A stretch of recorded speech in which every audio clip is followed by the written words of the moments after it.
Welcome to the joy of coding. Hello and welcome to episode 412 of The Joy of Coding. My name is Mike Conley. It's so good to have you here.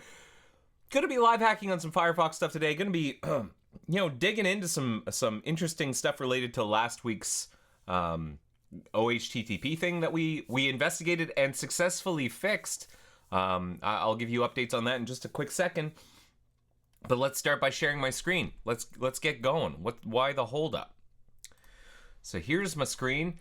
Hey, it's August 6th, 2025, episode 412. A reminder, no plan survives breakfast. I think I know what I'm going to do today. I think I know how it's going to go, but it might go sideways. It might go horribly wrong, and that's okay. We're going to just do our best dealing with it as it comes. You're watching me do software development in the raw. And there's not been a whole lot that's been pre-planned or pre-scripted here. If anything, this is the only script, is this agenda. The second thing is that the agenda that we're looking at is something you have access to. If you're watching this on Air Mozilla, check out the details section for a link to the agenda. If you're watching this on YouTube, it'll be down in the video description. If you're watching this on Twitch, it's down in the channel details. And if you're watching this anywhere else, let me know. I don't know where else this is being streamed. I'm very curious. Let's see, what else is there to say? There is an episode guide. It's completely viewer driven, and in fact, after we do our Keanu codes, let us update the episode guide because I believe some pull requests have come in, and we should take a look at some of those pull requests. I believe that's from Smurf D, so we'll take a look at those. And the episode guide is a great resource for you to figure to sort of like see what has been covered in past episodes.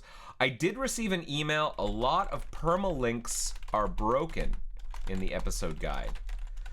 Not all of them, but a lot of them.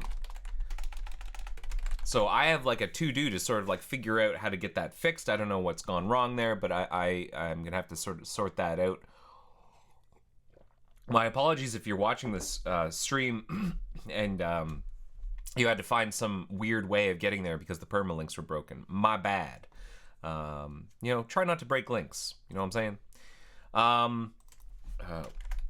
Hang on, I have just to answer. I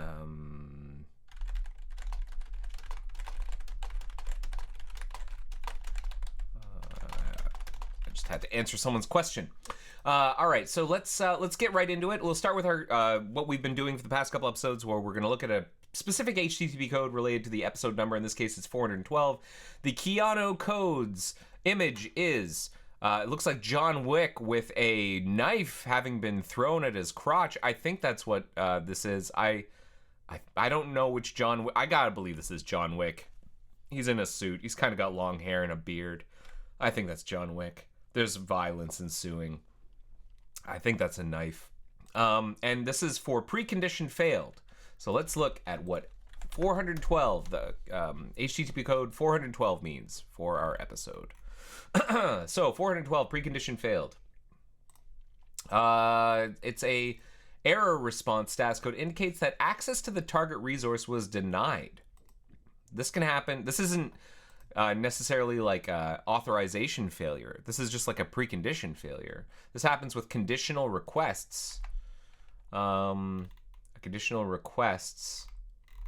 There's a bunch here. Oh yeah, several HTTP headers lead to conditional requests. These are if match, if none match, if modified since, if unmodified since, if range. When the condition identified by the if unmodified since or if match headers is not fulfilled. In that case, the request, usually an upload or a modification of a resource, cannot be made, and this error response is sent back.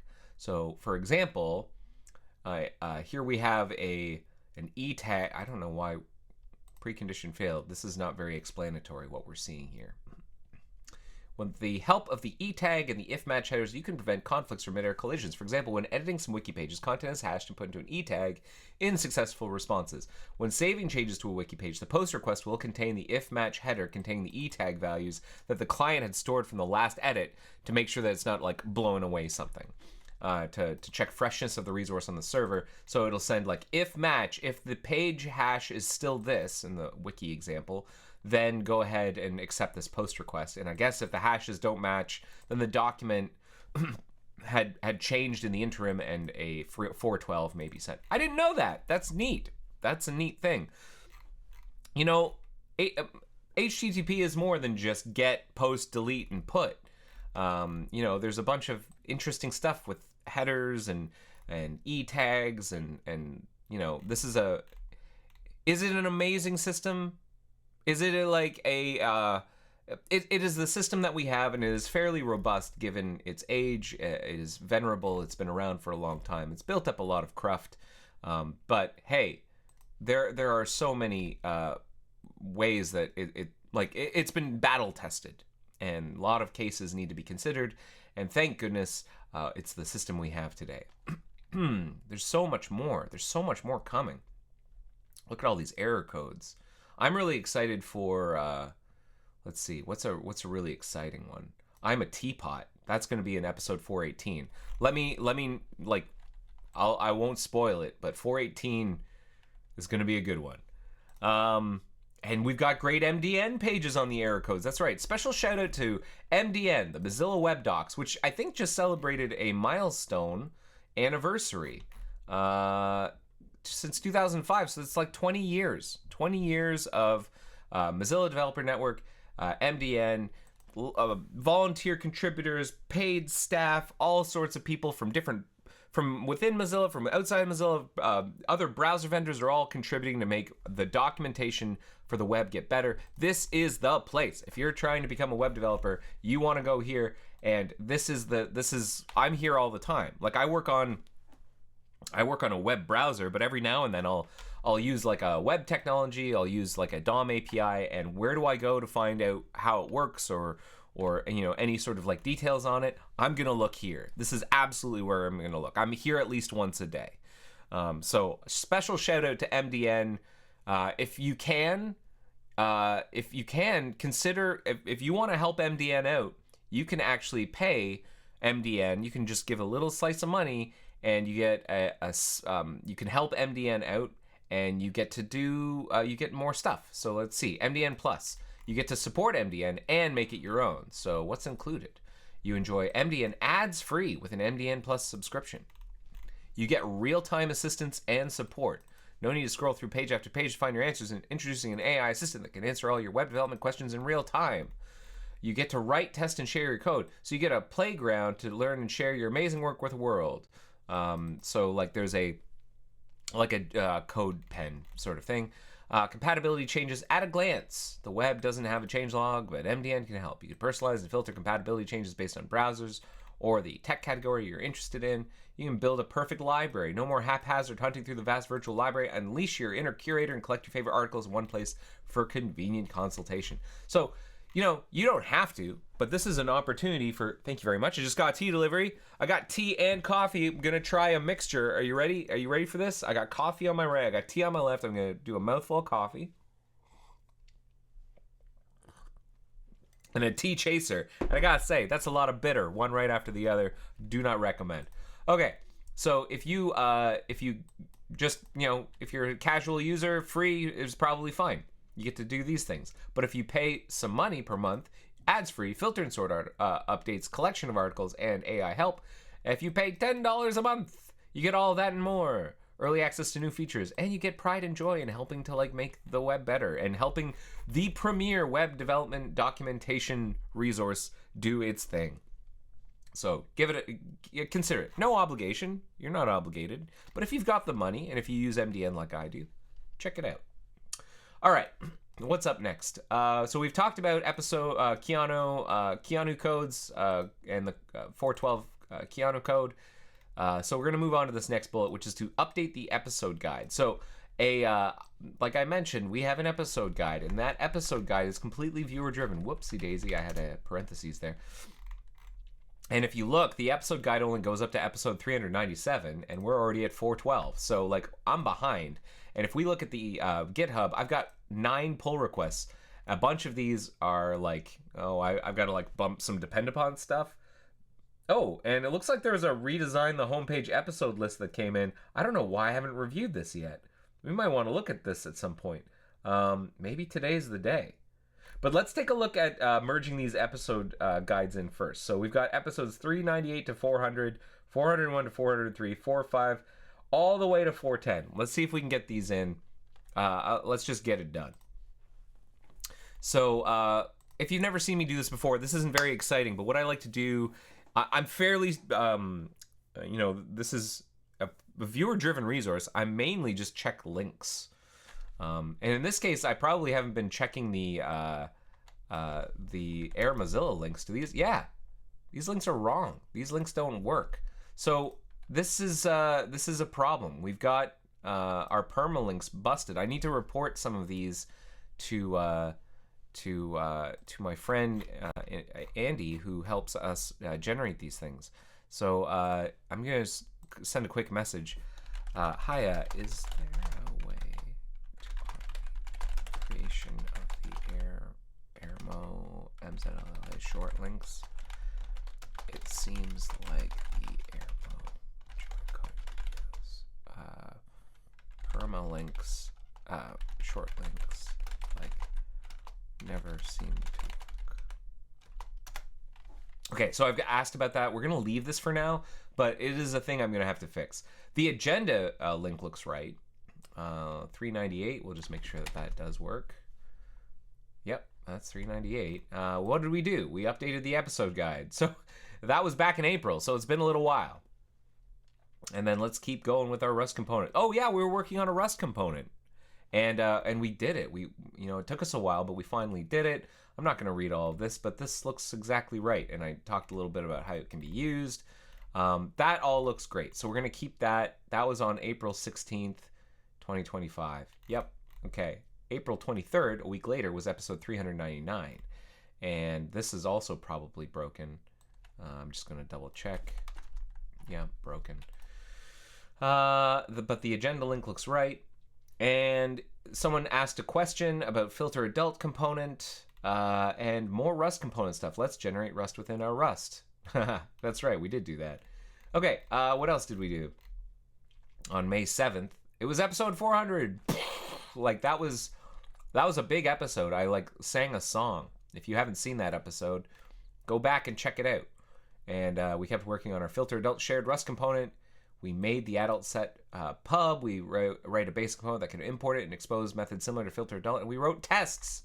This all looks great. I'm so happy with this pull request. I'm just going to merge it. Merge it. Do it. I'm going to say thanks. Thanks to you. Always thank your contributors. All right. What else do we have? Episodes 401, 2, and 3. It was May 14th. I'm not even going to check that these are broken. I'm going to assume these are broken, and this is just something I need to fix. But the agenda link looks right. We can just double check that again. Yeah, these are always fairly, with the exception of last week, because someone mentioned that the agendas hadn't been syncing. I had failed to put the exported tag in some of these, so that has been fixed. Sometimes the administrative stuff goes by the wayside. And someone asked if I can make a fun video about reviewing and explaining how old Shockwave Flash games worked and why SWF was banned later from the internet. And I talked a lot about Flash, I think, and then we did more on implementing filter and filter adult. Or it turns out I didn't want to do that. I did something else instead. Episode May 28, 402. Yes, redoing the filter adult work because I lost the code. That was very unfortunate, but thankfully, I feel like I've gotten better at jujitsu, and I haven't lost any code since. Yeah, that all looks fine. June 4th, so we're getting closer and closer to the current day. Episode 403. That looks right. No questions, but got this comment on YouTube. Someone was saying that I helped guide them to a 7-figure business model, which sounds wild. I hope you do good things with that 7 figures. Help make the world a better place. Help make the world a better place. So that all looks great. Thank you, Smurf D. Another fantastic contribution. Comment. Thank you. We got 2 more. I'm very excited. I don't know why I forgot this. I guess I don't look at the episode guide very much, and so I had forgotten that this had come in. So I should look at that sooner rather than later. 40 Fun is actually missing from both YouTube and agendas. Not sure if this was an intentional pun or accidental. Spoiler, it was totally intentional. 404 is missing on purpose, and that is an error code joke. June 11th, 2025. Yes, that all works. Starting in Firefox 140, users can remove the add-ons toolbar button, which I myself have also done. And then we attempted to re-land the Filter Adult stuff, maybe worked on some home and new tab performance things, discussion over a possible fix. Julius is the artist for our testing background image. And then what else? On June 18th, 406, Filter Adult changes landed. Yay, I was happy to report that. I talked a little bit about JSON modules. And then we were looking at the performance optimizations, and I talked about code trivia. Okay, great. Yeah, I'm happy with that. Let's merge it in. No problems there. I trust SmurfD. SmurfD is the best. One last one. 407, 8, 9, and 10.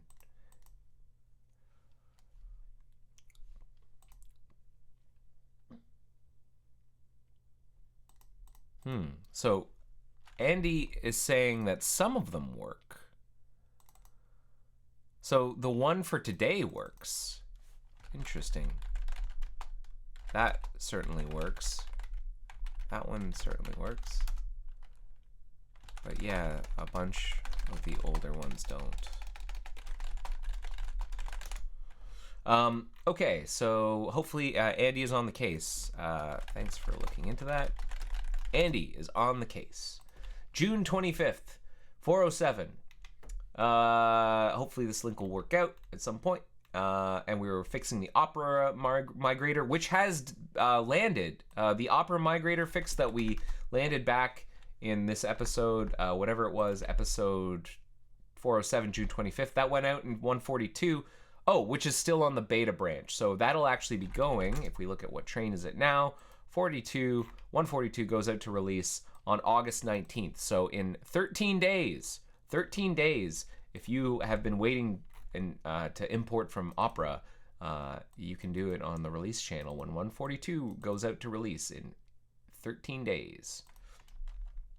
Okay, I talked about some message plumbing. I was reviewing some stuff and more talk about image performance optimizations. And then for 408, July 2nd, Joplin Agenda 408. Yeah. Alt text. We were talking about, this is my first Keanu code. Someone gave me the idea and I started doing it. Talked about dot releases, background images again. I talked about PNGs. And then on episode 409, which was July 9th, shout out to people who have birthdays on July 9th. Let's see here. Talked about Keanu Code 409, wallpaper patch. I went through a bunch of reviews, and then I said I was going on holiday, which is true. And then episode 410, which was July 16th, talked about Keanu Code 410, which is I don't remember what 410 is, but you can look it up if you care. And then we did a bunch of reviewing. We didn't review this one. And then I did say that, yes, I was going to go on holiday, which I did do. So that's great. Thank you once again, SmurfD. Thank you for helping to keep the episode guide working and to populate it with, summaries that people can search and stuff. I've actually used the episode guide myself to find episodes about certain things, just so you know. So it's not just viewers. 411 is not on YouTube. 411's not on YouTube. 411's not on YouTube. Let me figure out what's going on here. Hold on. 411's not on YouTube. Should be. 411. Episode 410. Oh, it was a live video. Episode 411 is public. Has 112 viewers. It's in the playlist. Did I do it wrong? Let me look at the playlist. Playlists.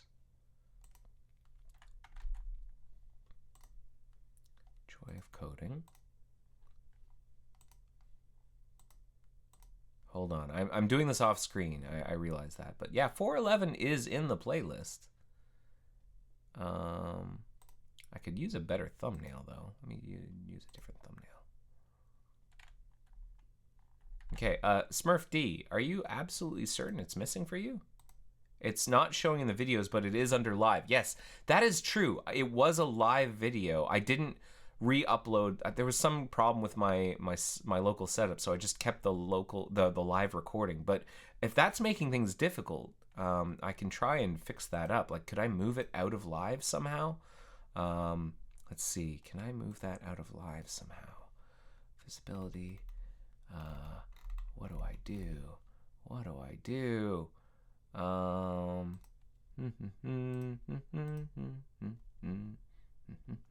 I don't know what to do. I don't know how to take it out of live and put it under videos. I might have to like download it and re-upload it. That may be annoying. I'm not going to do that right now. Let's not worry about it. Hey, let's take a look at Danny Colin's retheming stuff. Whoops, I didn't mean to open that. Hey, did I close my browser? I did close my browser. New window, new window. Here we go. Episode guide. So Danny Colin sent me he's like, this patch groups each episode year into details that can be expanded and collapsed. On browsers supporting name on details, which Firefox does, only one group is expanded and the other ones are auto-collapsed on group changes. The assets directory is a special directory that Jekyll monitors. Since I had an app.css file, I had to move all files we don't want Jekyll to monitor in a MISCs folder. You might have to update your dev environment. Oh, it has been a while since I built the episode guide. Look at this. The gem file gets updated. Bunch of updates there. This got renamed from contribute to contributing. And then the episode list. Let's try building it and see what it looks like. Episode list details. And then renames, bunch of renames. I mean, that seems pretty innocuous to me, and I trust Danny Colin.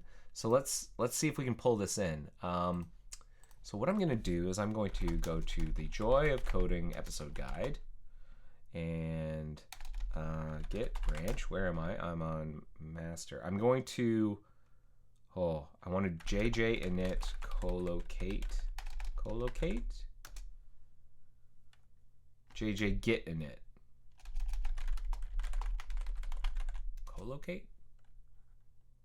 Okay. JJ bookmark track master origin. Okay.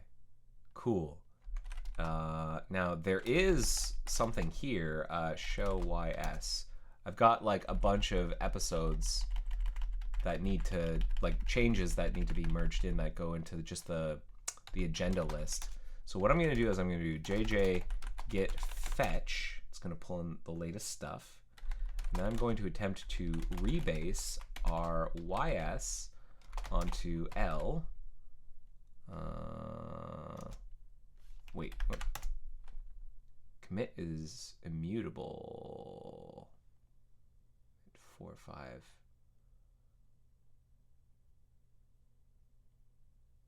Sorry, YS, not.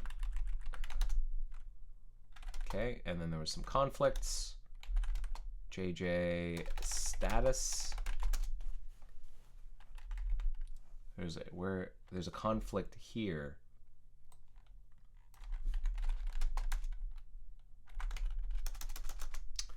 Side 1.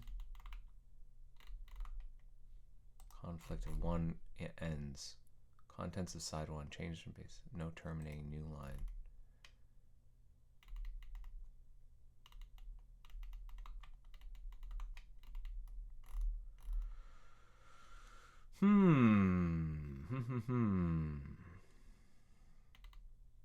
This was all added. This was just trying to interpret this. This is a list. So these solve a Windows jump list. How would so what's 398 supposed to look like? Yeah, okay. That looks, that's what I want. I want those changes. So I'll go ahead, gonna manually accept this stuff. Going to remove those things. We're gonna go ahead and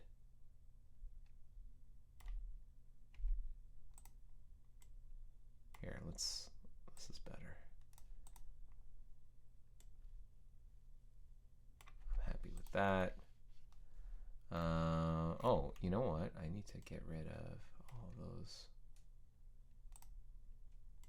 Oop, oop, oop, oop. And then I don't know why I have to do this when conflict resoluting, resolving in jujitsu. That seems strange. Ooh, I got rid of a thing I shouldn't have. This seems superfluous. This seems like a waste of time. There must be a better way. Someone's going to be like, I can feel one of my colleagues coming out and be like, you should be using a diff tool, a three-way merging tool. And to that I say, no. No, I don't want to do that. I'm just going to get rid of that. And that's probably fine for now. So we'll go ahead and just accept that rebase.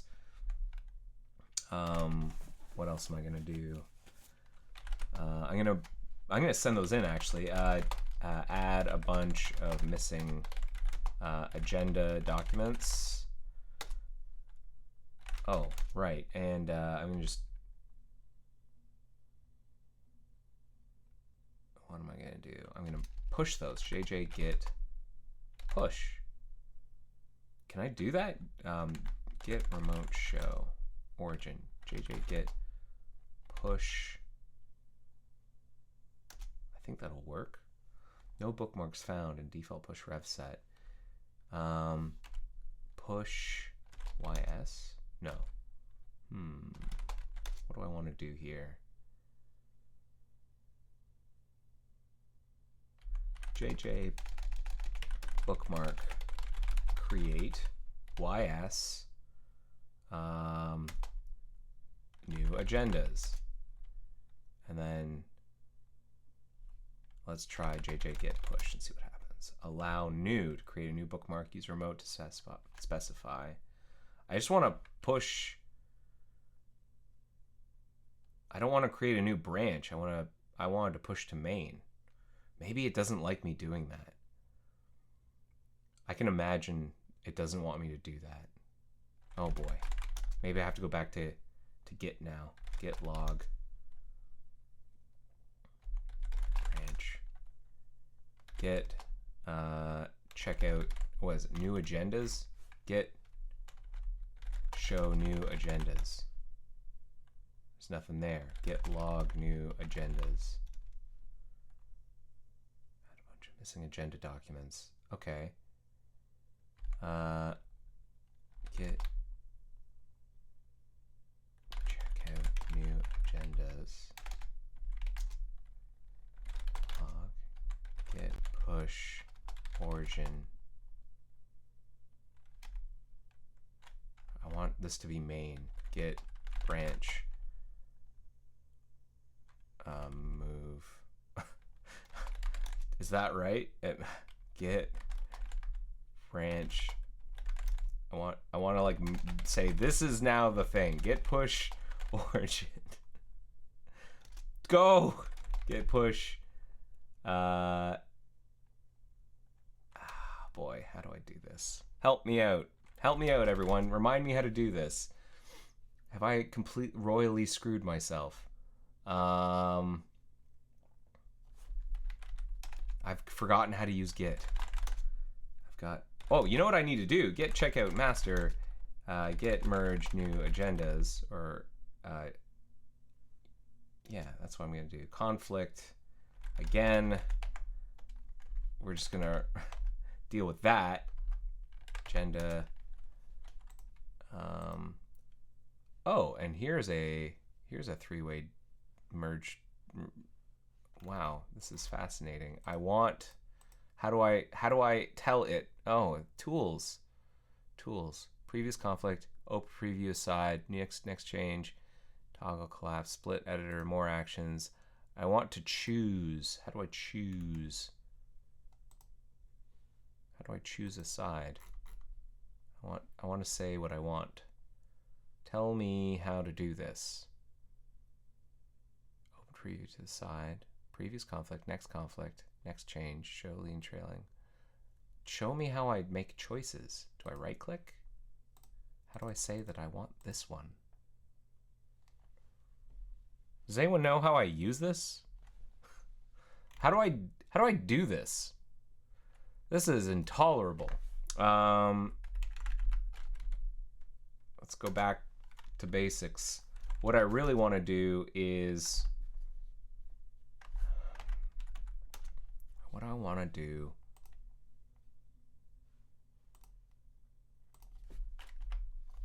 this. Ultimately, it's this.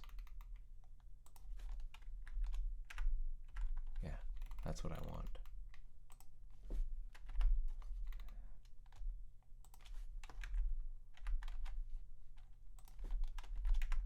That's all I want.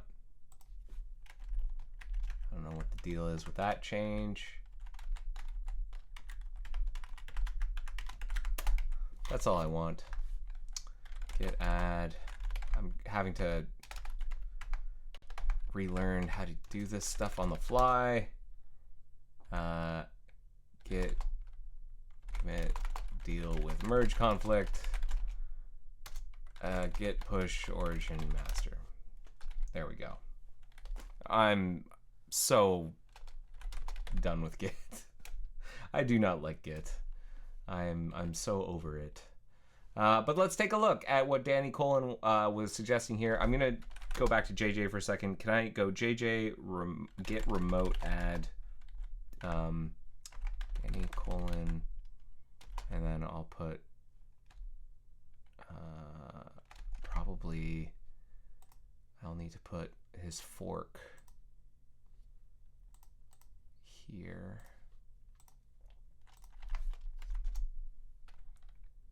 JJ git fetch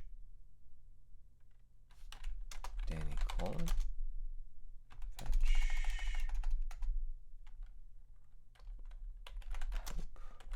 remote.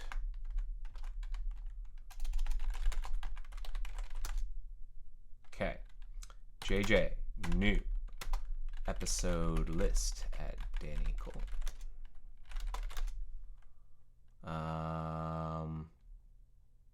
And now, remind me how to build this thing again. Contribute.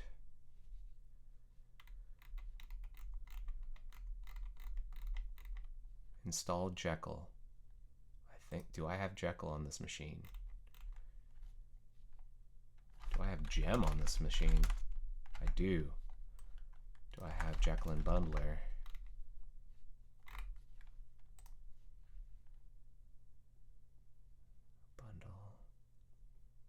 Install the dependencies. Okay. Oh boy, it's been a while since I've done this stuff. While I'm waiting to do this, while that's happening, I wanted to go back to the agenda, and I want to shout out to Canova, a colleague who's streaming himself hacking on the Firefox Profiler. So check that out. If you're enjoying watching live streams of Mozilla stuff, you may enjoy watching a fledgling streamer. And I wanted to talk a little bit about advice for people who want to maybe start live streaming or live hacking, Mozillian or otherwise. Like maybe you're a Firefox developer or a Mozilla developer, or maybe you're there's other stuff you want to live stream. And so, do I have any? I've been doing this for 10 years or so, half the lifetime of MDN, it seems. Do I have any advice or tips? And I do. So let's see here. Did I say flatulent? Did I say it? Who? Sorry, did I make a noise? I don't know what you mean, Smurf D. No, I don't think so. Okay. I I don't know what we're talking about here. Hopefully I didn't make a body sound that somehow made it onto the internet. That'd be highly embarrassing. So, advice, tips for people who want to start live hacking, Mazillions or otherwise. First of all, let's see. What are my tips? Practice. This takes muscle. So, one thing I've noticed is that whenever I haven't live streamed for a while, say I go on a holiday for a couple weeks, and then I come back, I cannot do it as long. I cannot talk to the camera, work on code, and speaking at the same time. I can't do that as long. So there is a muscle that is being exercised, at least for me. And so see if you can do 1 hour, 1.5 hours, and see what it does to your voice. See if you can concentrate and actually do things. As painful as it is, watch the recording. Watch the recording afterwards, where there are big periods of silence where you were thinking in your head and not speaking. I feel like that happens sometimes still to this day with me, is that all of a sudden I'll be working on a problem and then I'll be reading and then I'll like go into my mind palace and I'll come out of it and go like, have I been just sitting here silently for 5 minutes? And you know, the chat's blowing up like, are you dead? Like that sort of thing. So like, just notice your own behaviors, but practice. And that means do a pilot episode, and don't make a big deal out of it. Just to try it out. And maybe don't even post it. Post it if you want, but record yourself, work on it, watch it, as painful as that can be, and then try again and see what adjustments you want to make. Hardware. Get a good microphone. A Yeti, a Blue Yeti is a classic. I'm using a classic USB mic that podcasters use. I'm using a Rode NT1 with a USB interface. I don't do a whole lot of processing. The interface is really just it's an old Roland. It's actually Roland UA25EX. This is way outdated. It's an ancient piece of hardware, but it still works. And it just acts as a USB interface. Get a decent camera.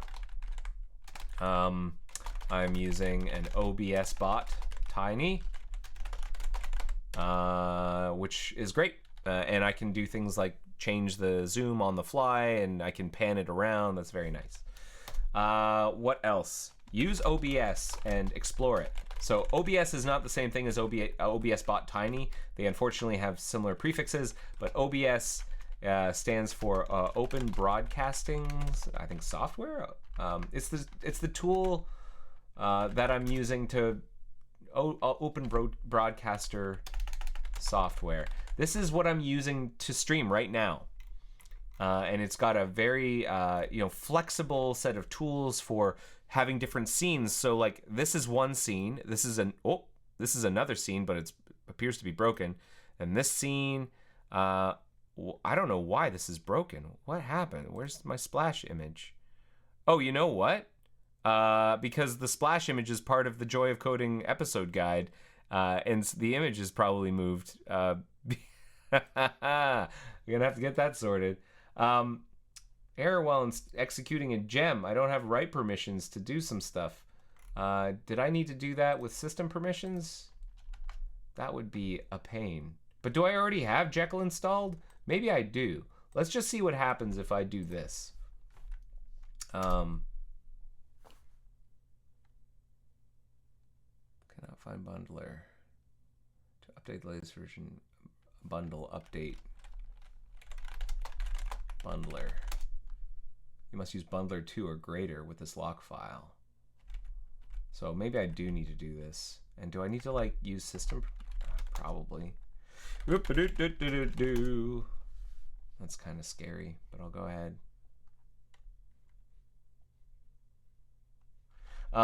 Okay, so what other tips do I have? Yeah, get a copy of OBS. It's a great piece of software. I love this piece of software. And it's rock solid. I've never had problems with it. get used to it, explore it, learn how to do different scenes. There are lots of different plugins, and like try it out, and come up with some scenes for yourself, and practice changing them. Have a separate display for OBS. So you're not looking. I have OBS right here. I can bring it on screen, and I'm going to put it off screen again. And that's because you don't want to have that on screen whenever you're working or switching between scenes or something. I've got a secondary display here, and that's probably a good idea. It's also a great place to put stuff that you definitely don't want on screen.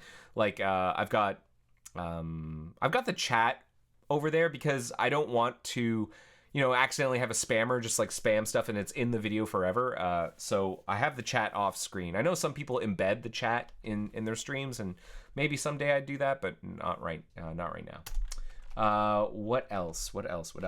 Turn off notifications on your software when streaming. So thankfully you don't tend to see messages from Slack or Matrix with like the full text of the questions coming in from the side. That's bad because like if someone's asking me like, hey, there's this security problem, and there's like details in the message, you don't want that suddenly going out over the open internet. Like, oh no, there's like this security threat and we have to deal with it. Like, you don't want those details to be leaking out. And then shut down a non-necessary software that you don't want streamed. So if you'll notice, I've got a copy of Thunderbird here. I actually ride Thunderbird beta. I'm a beta tester of Thunderbird, and I never have it, or I rarely, if ever, have it open. I shouldn't have it open during a stream. I think I've made a couple of mistakes where it's been open in the background, but I don't want my email, work email, foregrounded or anything like that. So shut down anything you don't need. That's one of my checklists whenever before I start the stream, is like, make sure I'm only running the absolute necessary stuff. Shut down everything else. Let's see. Depending on if you do it for work or for your personal, or this is from Smurf D. Depending if you do it for work or from your personal PC. If you do it from personal, create a new user specific for streaming to avoid leaking. Yeah, that's a good idea. I mean, that's just a good idea in general. I would say if you have a work machine, do work on your work machine. If you have a personal machine, try and keep those things separated. That's just a good idea in general. For a long time, I didn't keep those things separate. And I would my first laptop was actually one that I got from not Mozilla, but from a job that I had, and so I was using it for like personal stuff. I had like video games and stuff on it, and that's actually a really bad idea, in my opinion, anyways. Work is for work, personal is for personal, and I've got a dedicated personal machine, and I've got this is my dedicated work machine, and never the twain shall meet. I try to avoid doing personal stuff on this machine. What are the other tips? Well, first of all, did any of this install? Error installing bundler. My version of Ruby is too old. Everything I have is out of date. You know what? We might have to look at this pull request from Danny Colin later, unfortunately. So that's a bummer. I'm gonna have to figure out how to update all my stuff, but hopefully soon. Maybe we'll do that for the next episode. I'll try and have all my packages updated next time, because it looks like my Ruby is way out of date. Or maybe I need to follow Danny Colin's instructions. I can't even do this step. Install is because I can't. Do I jump install bundler? Do I want to do that? Maybe I want to just follow the instructions on the screen. And then update the bundler itself. There's a bootstrapping problem maybe, or I have to get an older version of the bundler to update to a newer version of the bundler. Maybe. Okay, what else do I have for tips?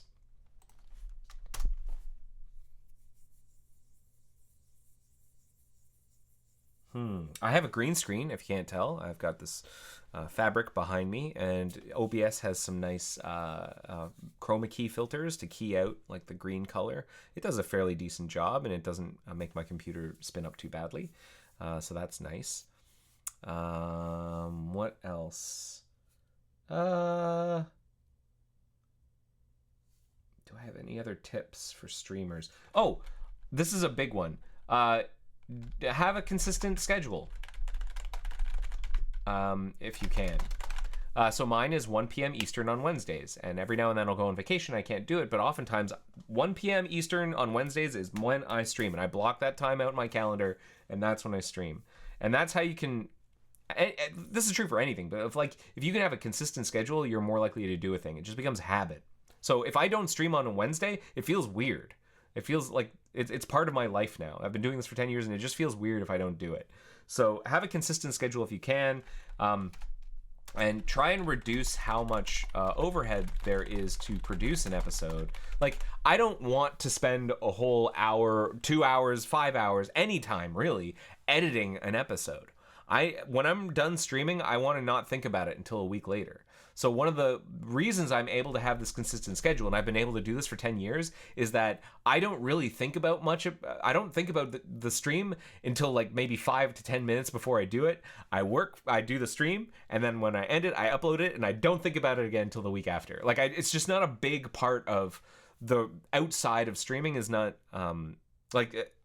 I don't do a lot of planning, and that's by design. I don't do a lot of post-production. That's also by design. Because if this was like a really heavyweight process where I've got to do a lot of post-production, maybe I'm editing the video so it's just like I'm making super cuts, or like I'm just getting to the good stuff, that would take way too long. I'm not interested in doing that. I just want to get the stream out there raw. And thank you very much for working on banning that person in the chat. The less work, and this is me, maybe other people out there who have much bigger audiences, and they're looking to like have really more polished productions. They're going to be doing editing. Maybe they've got whole teams of people editing, or they got fancy tools, or who knows what they're doing. I have no interest in doing that.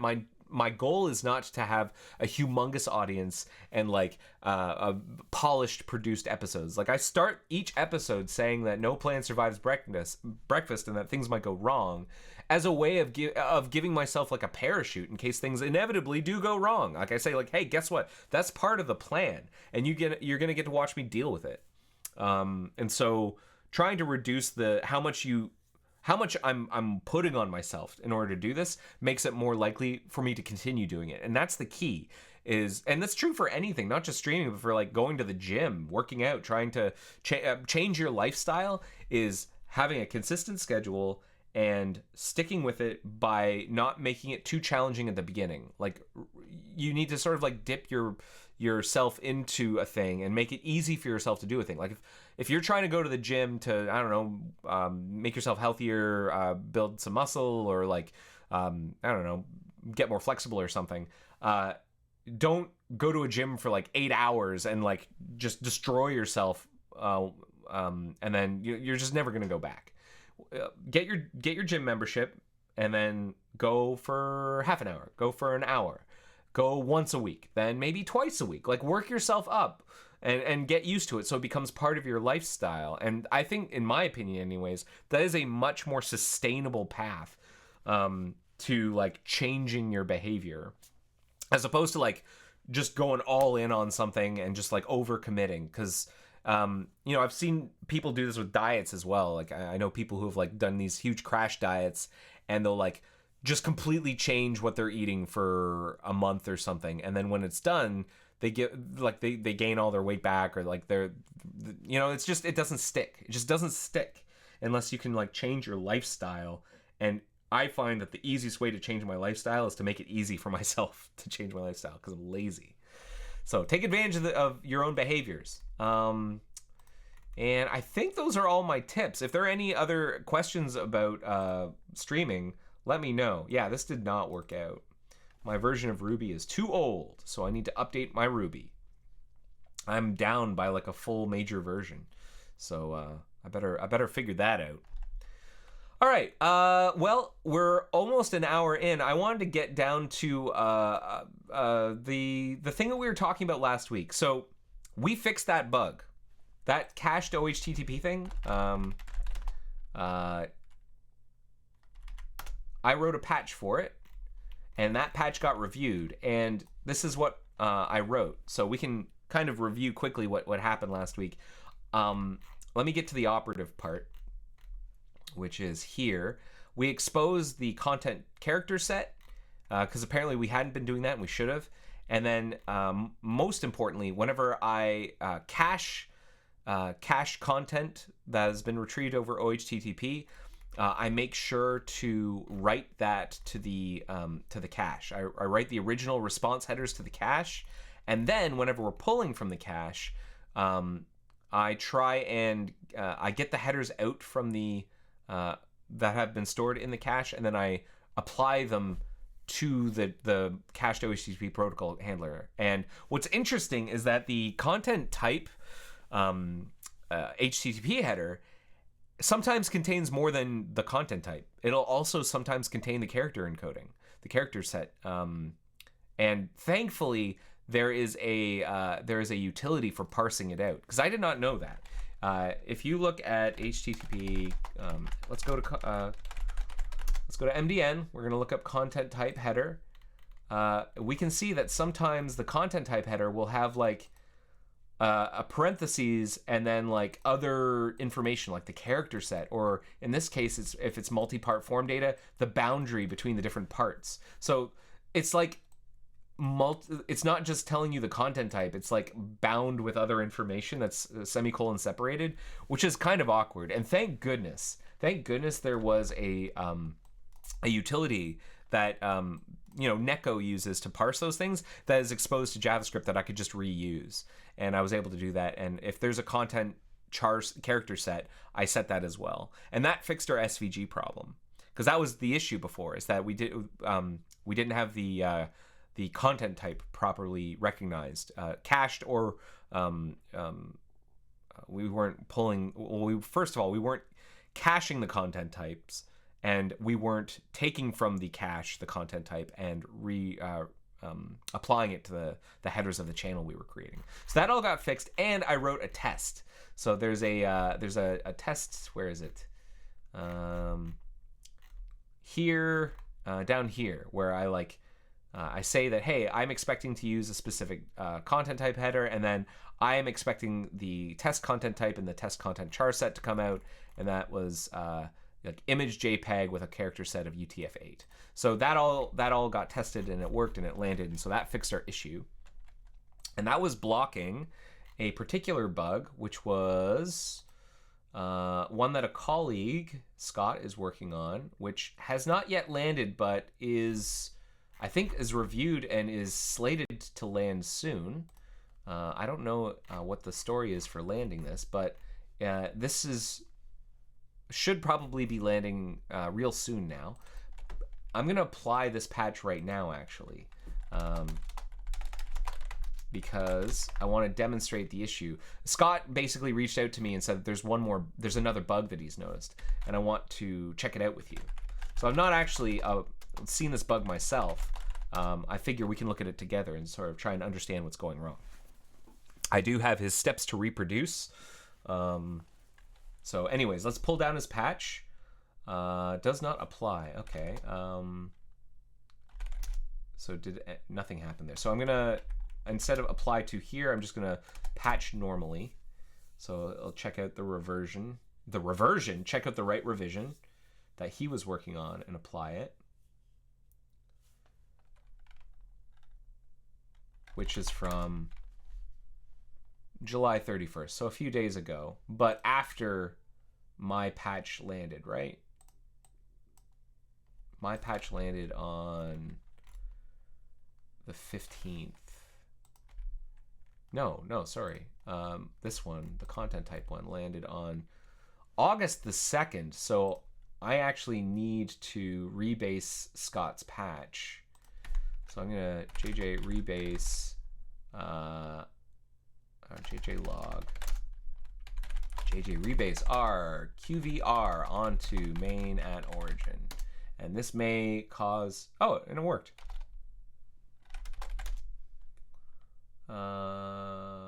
Yeah, that's great. JJ new QVR. So now we'll go ahead and build. I'm gonna do an artifact build just so that we can do this faster. And we're gonna try and reproduce his steps. Let me just yank those steps out that he was mentioning.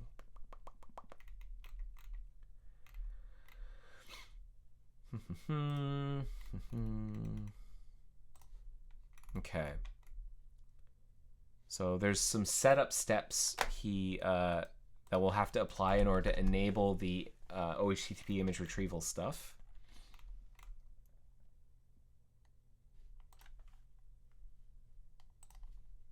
Oops.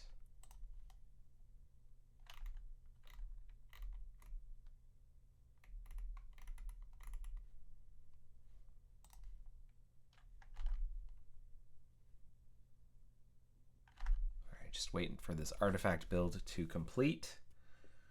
In the meantime, I'm curious. Ruby, I'm working with Ruby 2.6. Mac OS, which version of Mac OS am I on?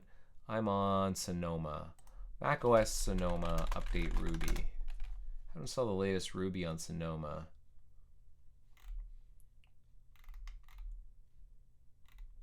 Install Ruby on Rails on Sonoma. You install Homebrew, and then you install Ruby via Homebrew.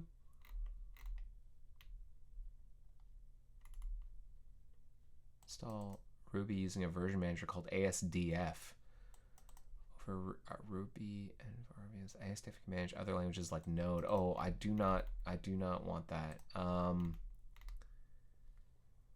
Mac OS install guide for Ruby.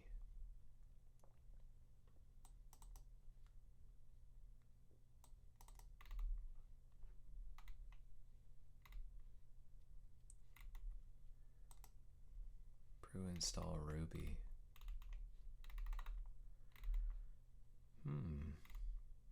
That seems reasonable. Which Ruby? So this is the one that I think comes with Mac OS. All right. Anyways, while our build is done, we'll get back to that in a sec. So we've got Scott's patch applied.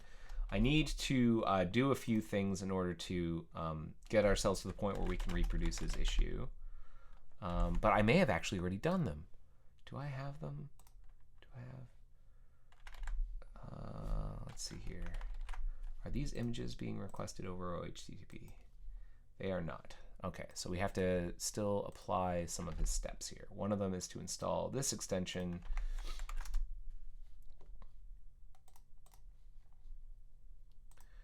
To enroll in a particular configuration. New tab, OHTTP images. We're going to say what's enabled. Enabled true. Enroll. Okay. So now if we take a look at, if I reload this, yeah, that is not using OHTTP images yet. Oh, you know what? There are other preferences I need to apply. Sorry, I've jumped ahead. I need to set this pref.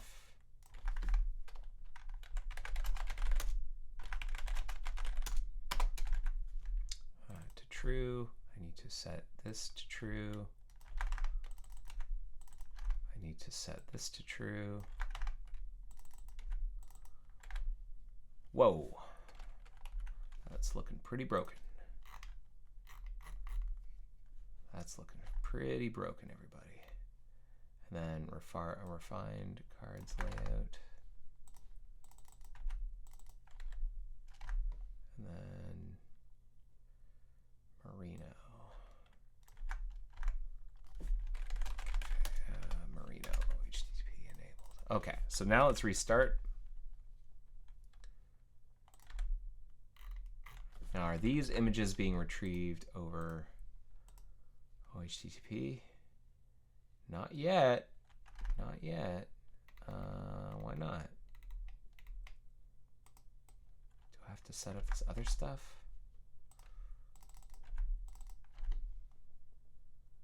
Oh boy. Architectural true.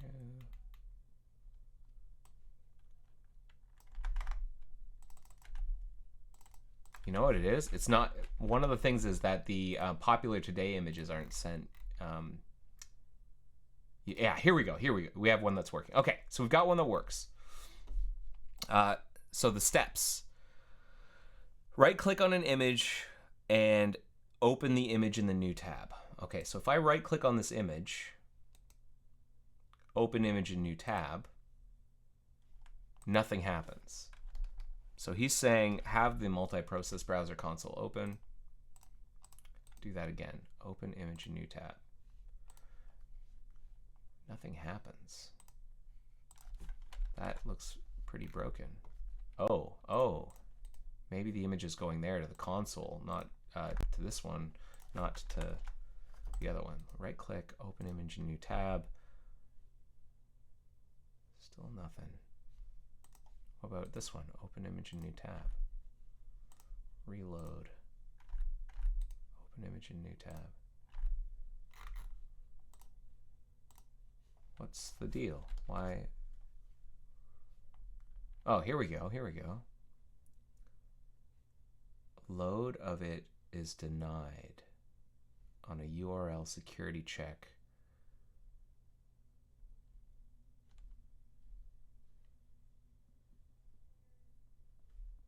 Load or link to.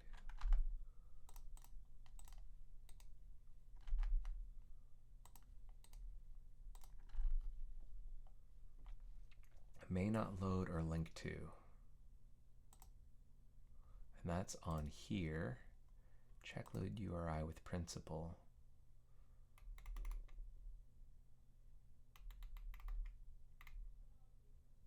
From the script security manager. I see.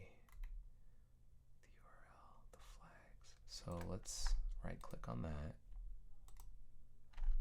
And what are the principal? And the principal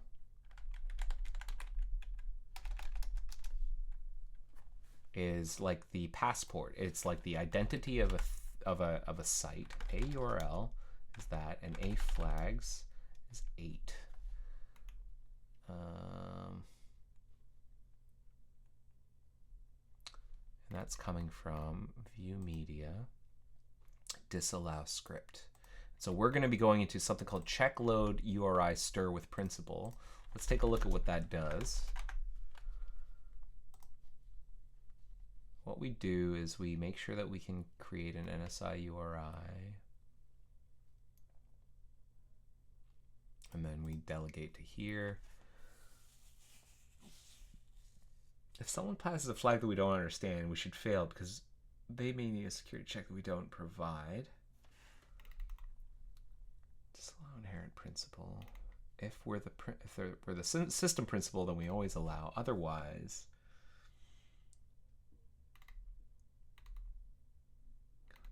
target policy.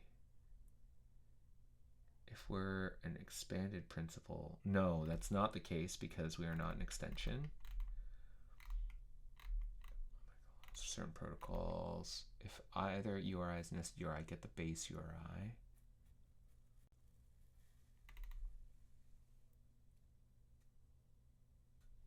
How does that work? Oh, sorry, get innermost.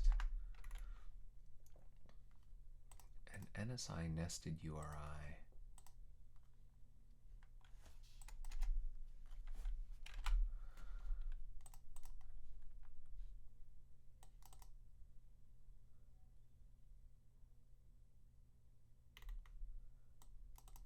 Opening a channel as it gets the data from sanitize return. Then the sanitize URI should implement NSI nested URI and return example as inner URI. Oh.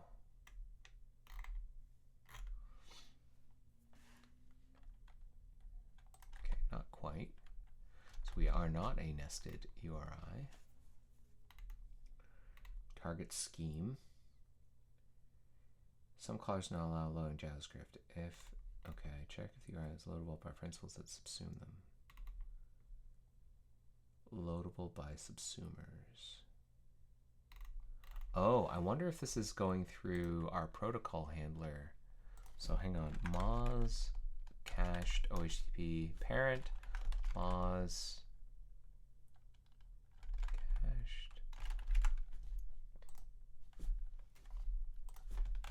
cached OHTTP protocol handler. Is there some kind of like flags? our protocol handler, is it supposed to be...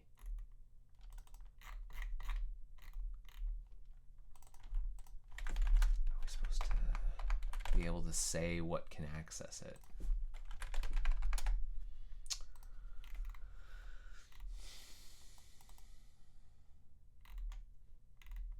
Allow port.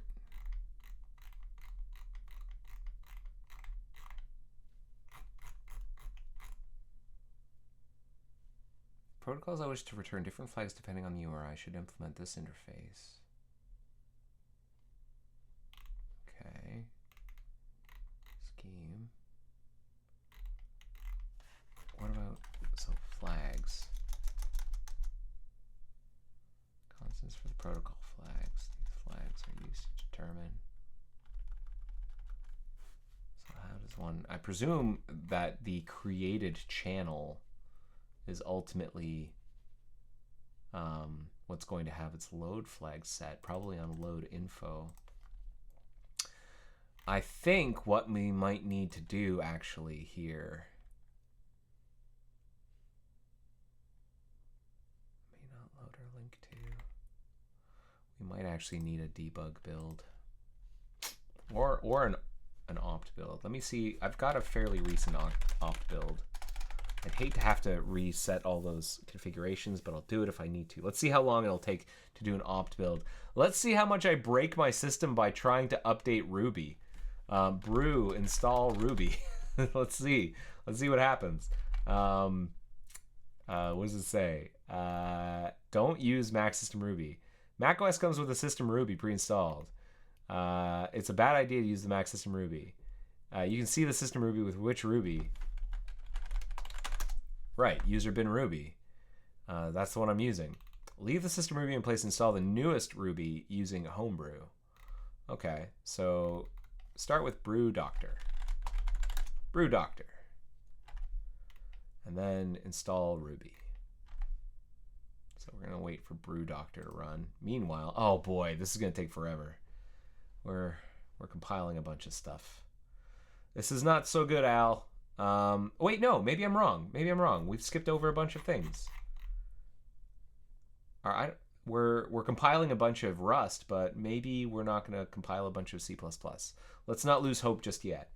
Meanwhile, Brew Doctor is run, and there's some warnings, and Xcode's outdated, but I'm not going to worry about that just yet. Let's install Ruby.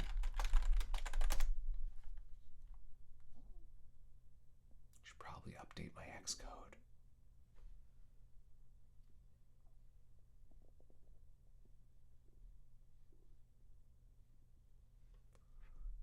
What? My Firefox crashed. Ignore. Which one? Not this one. Is a different one running?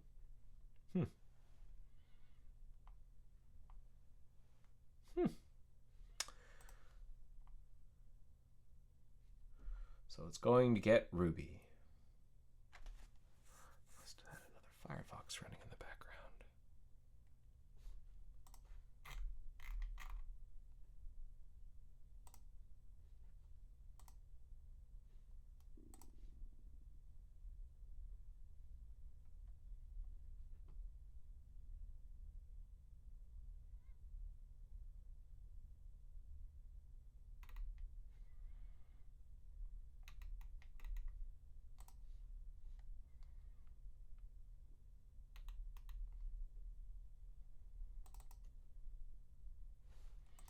Okay, pouring Ruby, that's the one.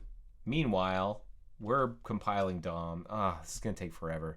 All right, so we're switching back to looking at getting Jekyll and stuff installed, so that we can try merging in Danny Colin's pull request. Now that's still the wrong version of Ruby.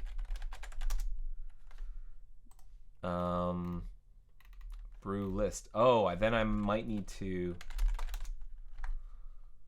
check that Homebrew has installed Ruby with brew list. Yeah, there it is. Homebrew requires that you explicitly set the path to override the macOS System Ruby. Okay, I have to set the path. So edit either my ZSHRC and ZProfile files. See the Mac path for instructions. Use a shortcut to open the file and text edit. So I'm not going to open that on screen. I'm going to open up a separate dialog, separate terminal, ZSHRC. I'm going to add Ruby to my path. So I am on Apple Silicon. So I'm going to put that down here. Okay, and then source ZSHRC. And now if I type in, okay, so now if I'm over here and I type in Ruby version 3.45, that's the right one. Okay, so now we're going to go to Project Joy of Coding episode guide. We're going to try following those instructions again for updating the bundler.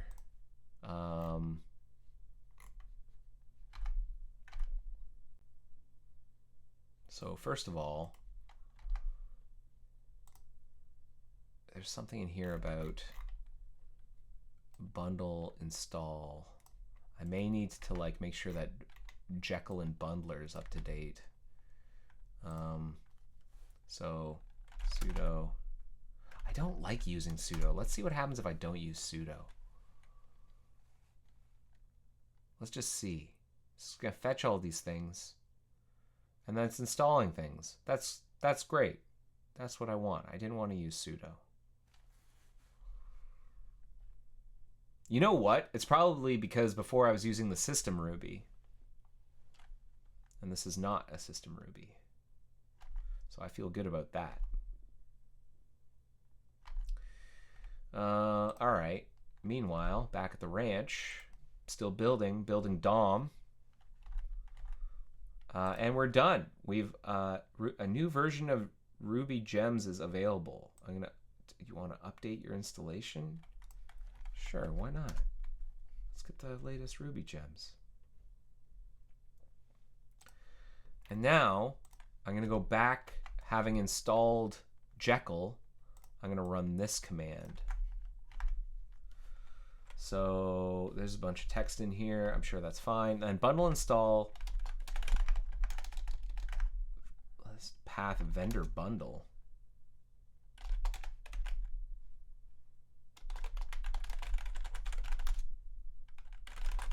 What bundle? Oh, maybe that's where I'm telling it to install. Okay, bundle install. Cannot load such file. Bundle. Load error. What? Bundle. Help. It doesn't like. Kernel load. No, can't do it. Gem. Do it again. Install bundler again.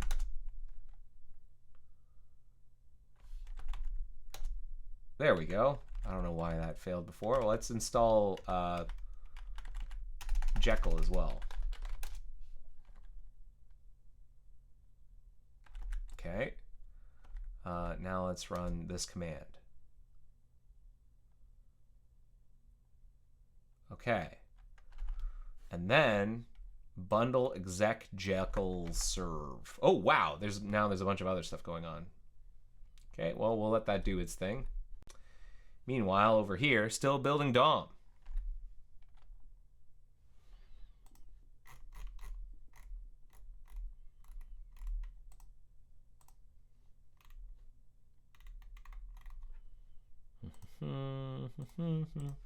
Okay, so that's done. Bundle exec Jekyll serve.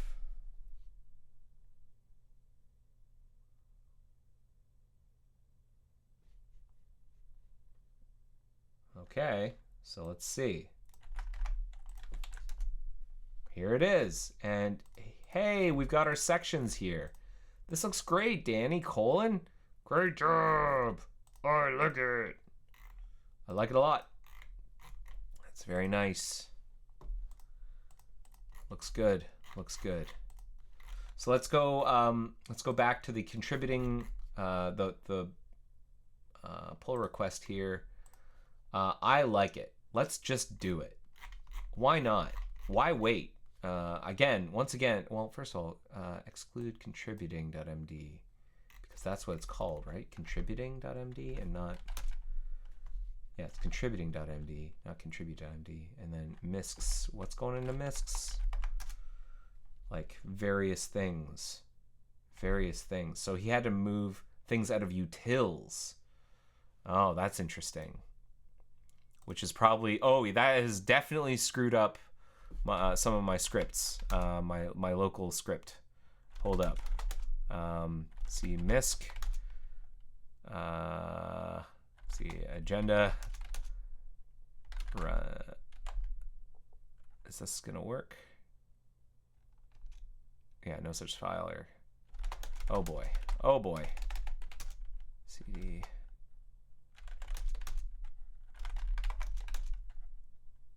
I need to copy my configurations. So he's moved utils. I had some stuff in there that I didn't commit. It's like my configuration key, some of my keys and stuff, and I'm gonna need to move that. But I can make that work.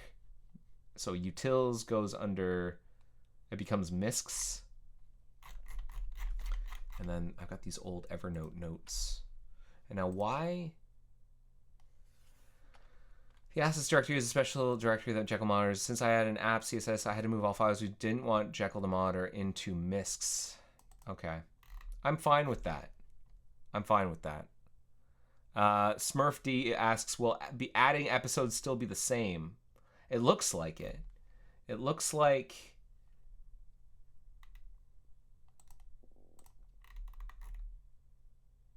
Yeah, it doesn't look like that changes at all. So I think we're okay. So I'm going to go ahead and merge this. I'm going to thank... thanks so much.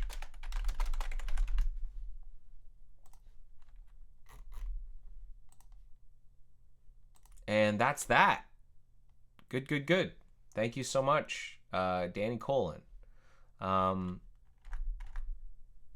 Meanwhile, this build's still going. Now I need to like fix stuff up because a bunch of stuff has just gotten repaved. So let me just like, this is tricky. I need to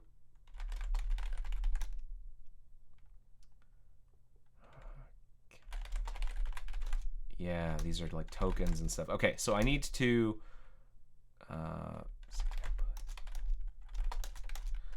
I need to copy these. Or I need to move them.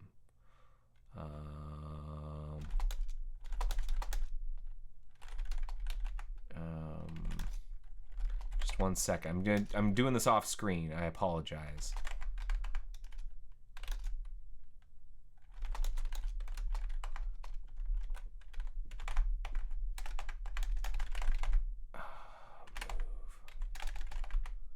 Okay, that's done.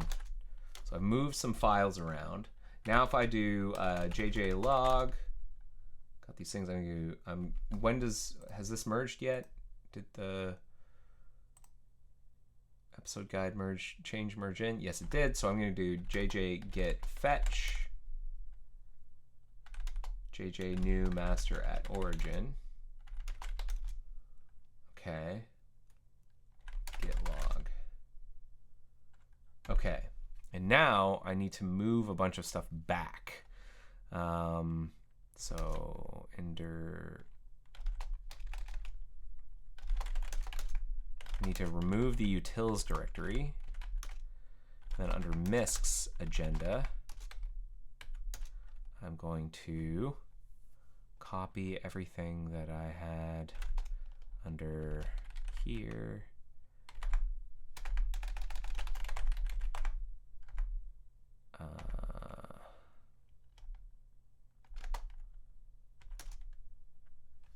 It's directory copy recursive. Okay, done. Now I can rerun this. And so now the agenda should be updating again. So if I do this, that runs. So we should be syncing. So let's make sure that the episode guide is syncing properly. 412. I put an exclamation mark. Yes, that worked.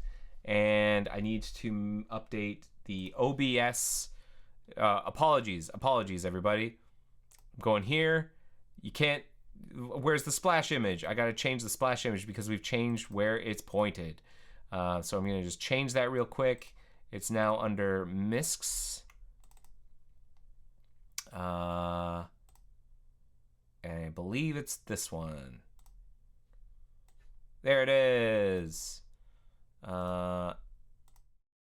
Yeah.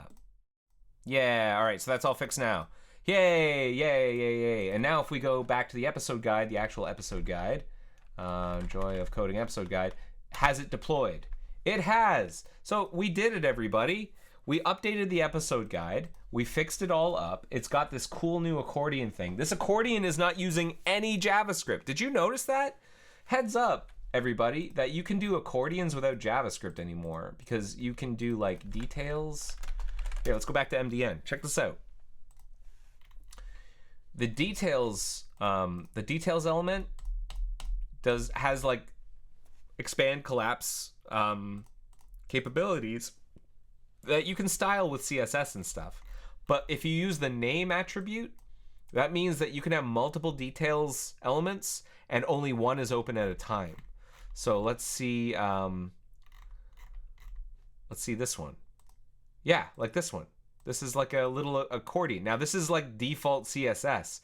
It's not very pretty, but you can definitely fix this up and make it look nice. And that is exactly what Danny Colin did. We got our nice accordion here so that, you know, episode 225, wrong image. When we're done 2025, we can close the book on it. And you can go all the way back to 2015 and look at episodes 1 through 38. Wow, what a thank you so much, Danny Colin, for the contribution. I really appreciate it. That worked out. Unfortunately, I don't think, given how much time we have remaining, that we're going to be able to really dive too deeply into that Moz cache to OHTTP thing. I think we have determined, however, that is a script security problem where it doesn't seem as if About New Tab has the rights to use that Moz cache to OHTTP protocol, and I think we need to figure out how best to allow it. So, for example, I believe there is a static. Yeah, this is where it's defined. It's possible that one of these needs to be changed, like the flag needs to be changed. I need to figure out what it needs to be. Like URI dangerous to load. What even is? URI for this protocol are unsafe if loaded by untrusted web content. That's true. Part of the to resources that are part of the application's user interface.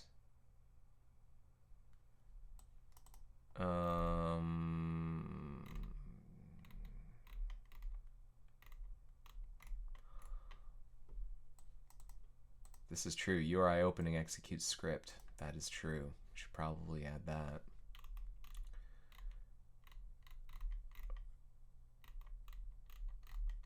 So we need to like figure out what the right flags should be.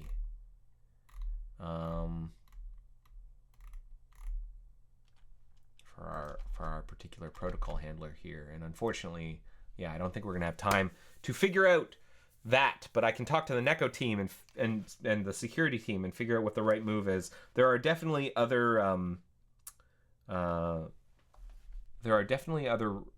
protocol handlers that we can probably draft off of. Like, is there one for the resource protocol?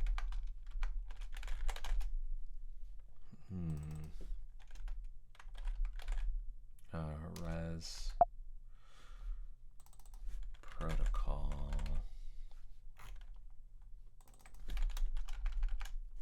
Res protocol handler.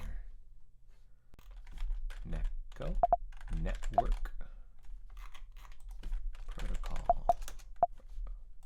Where's the res protocol handler?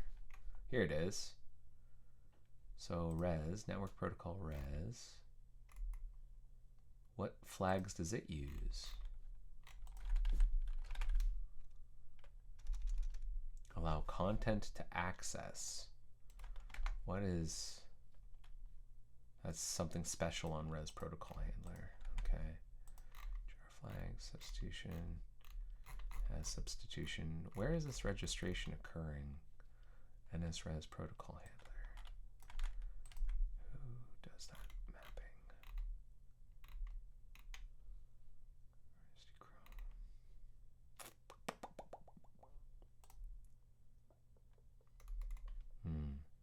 Might be here.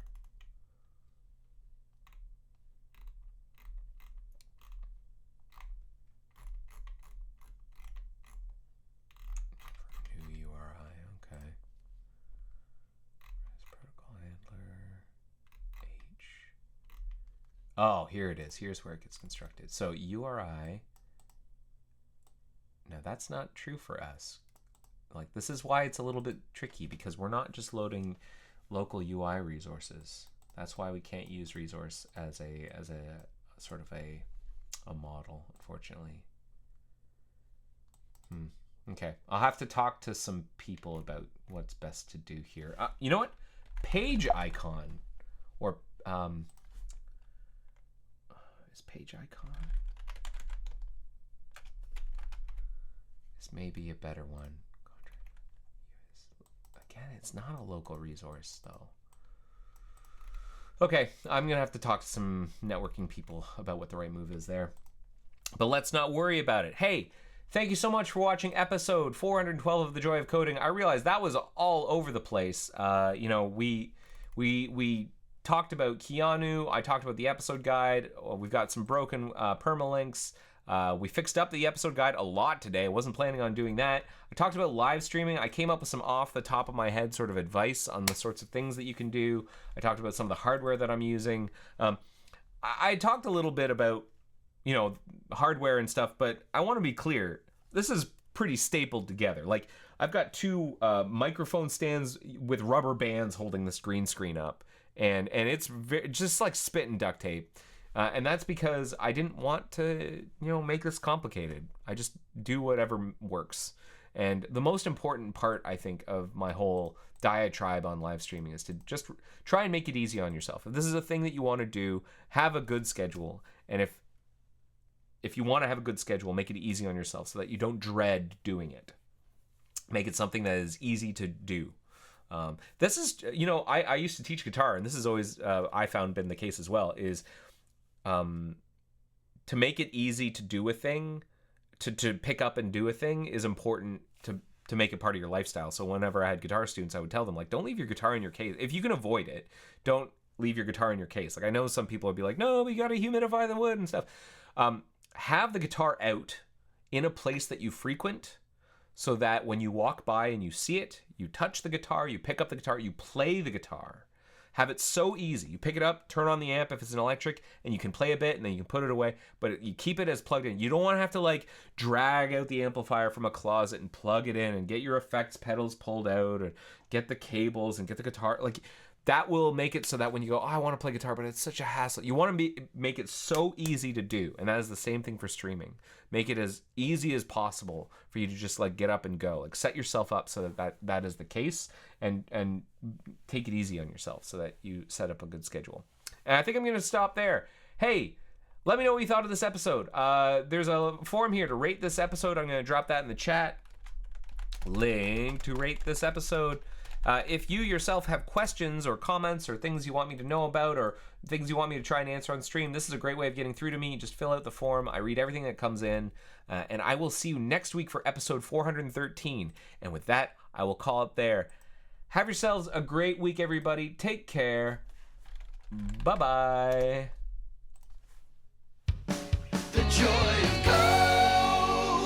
coding. See ya.